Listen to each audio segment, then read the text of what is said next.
O Libertador, capítulo 59. Sacerdotes e líderes religiosos tramam.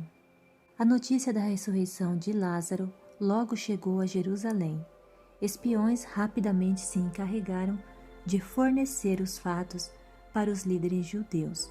Eles imediatamente convocaram uma reunião do Sinédrio para decidir o que fazer. Esse poderoso milagre foi a suprema prova dada por Deus de que ele havia enviado o seu Filho ao mundo para salvá-lo.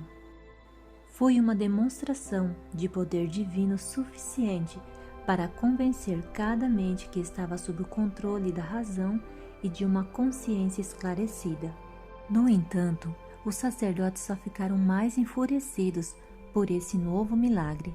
Jesus havia ressuscitado o morto à luz do dia e diante de uma multidão de testemunhas. Nenhum truque podia explicar tal evidência.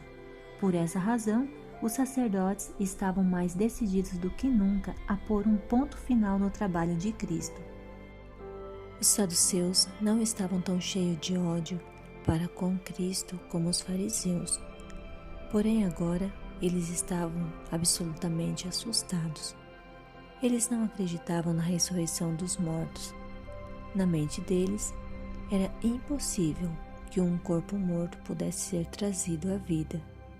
Mas bastaram poucas palavras de Cristo para ficar demonstrado que eles eram ignorantes tanto sobre as Escrituras quanto sobre o poder de Deus. Como poderiam eles afastar as pessoas daquele que conseguiu tirar da sepultura alguém que estivera morto? Não podiam negar o milagre, nem sabiam como contrabalançar seu efeito. Depois da ressurreição de Lázaro, os saduceus decidiram que somente a morte de Jesus poderia deter suas determinadas denúncias contra eles. Os fariseus acreditavam na ressurreição e não podiam deixar de enxergar naquele milagre uma prova de que o Messias estava entre eles. Entretanto, desde o começo odiaram-no por haver retirado o manto que ocultava a deformidade moral deles. A religião pura que ele ensinava condenava suas alegações de piedade. Eles tinham sede de vingança por causa de suas contundentes repreensões. Várias vezes tentaram apedrejá-lo, mas ele se afastava calmamente. Para incitar os romanos contra Jesus, os fariseus afirmaram que ele estava tentando enfraquecer a autoridade romana. Com todo tipo de acusação falsa, tentaram eliminar sua influência sobre as pessoas, mas essas tentativas fracassaram. As multidões que testemunharam seus feitos e ouviram seus ensinamentos puros sabiam que aquelas obras não podiam ser de um transgressor do sábado ou de um blasfemo. Em desespero, os judeus finalmente decretaram que qualquer um que professasse fé em Jesus devia ser expulso da sinagoga. Assim, fariseus e saduceus estavam mais unidos do que nunca, tornando-se um em sua oposição a Cristo. Nesse tempo, o Sinédrio não era uma assembleia legalizada. Sua existência era apenas tolerada. Alguns dos seus membros questionaram se era sábio matar Jesus. Temiam que isso pudesse provocar uma revolta. Os saduceus, unidos com os sacerdotes, no ódio a Cristo, preferiram ser cautelosos, temendo que os romanos os privassem de suas altas posições. Como o Espírito Santo tentou ajudá-los. Nesse conselho, reunido para planejar a morte de Cristo, a testemunha que tinha ouvido as orgulhosas palavras de Nabucodonosor e presenciado a festa idólatra de Beltesazar, estava agora impressionando os líderes religiosos quanto à obra que estavam fazendo. Eventos da vida de Cristo surgiram diante deles com tal clareza que ficaram assustados. Lembraram-se de quando Jesus, aos 12 anos de idade, de pé diante dos letrados doutores da lei, fez perguntas que os deixaram maravilhados.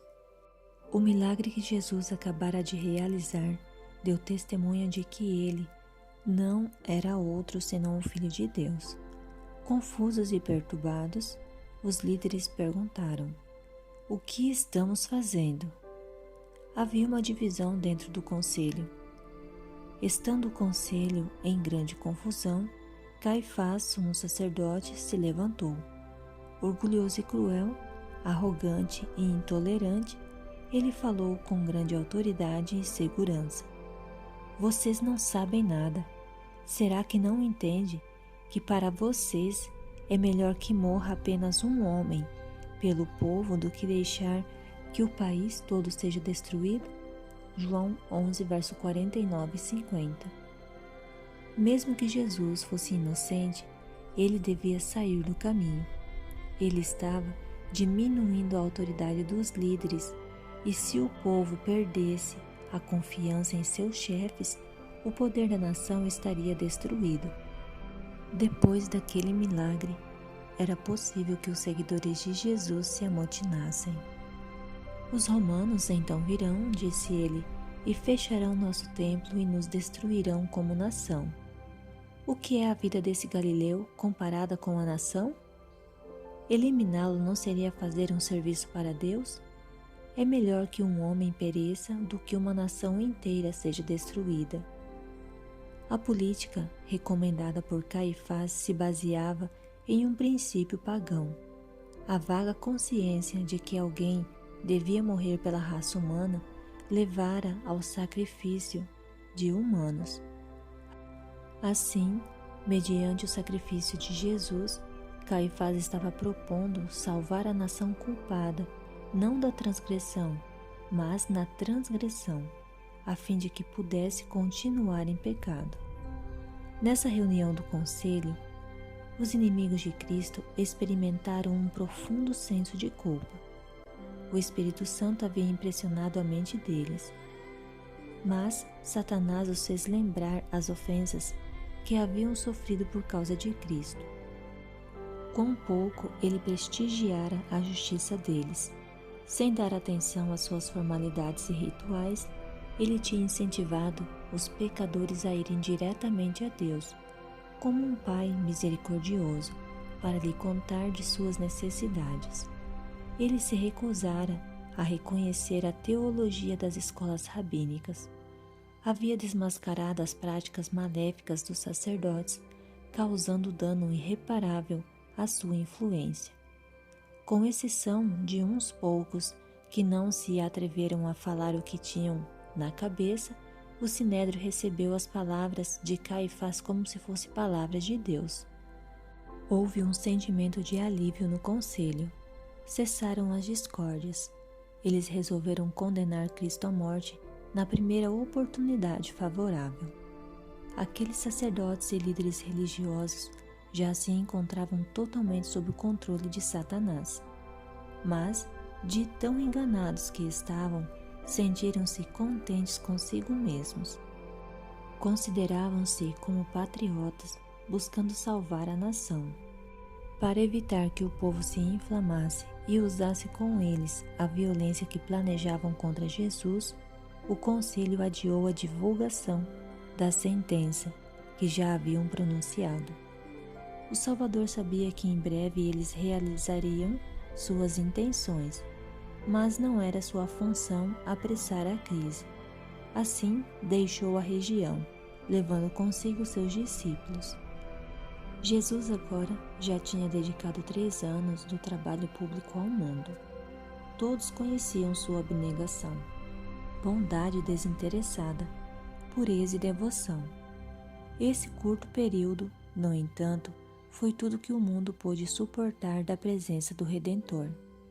Aquele que sempre foi tocado pelo sofrimento humano, que curou o enfermo, alimentou o faminto e confortou o triste, foi expulso dentre o povo por cuja salvação tanto tinha trabalhado.